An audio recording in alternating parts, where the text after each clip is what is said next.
1857 की क्रांति में उत्तर प्रदेश का भी बड़ा ही महत्वपूर्ण योगदान है।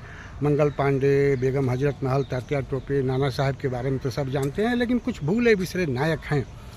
जैसे मौलवी लियाकत अली, जो इलाहाबाद में बहुत सक्रिय थे।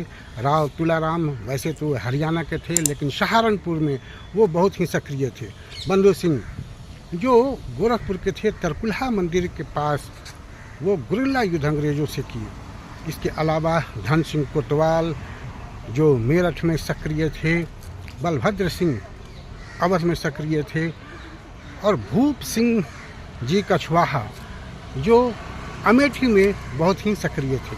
इसके अलावा खान बहादुर जो है वो बरेली में सक्रिय थे। तो इस तरह से बहुत सारे नायक हैं जो गुमनाम हैं, और वो 1857 के क्रांति में अपना महत्वपूर्ण योगदान दिए थे। ऐसे नायकों को सत सत नमन।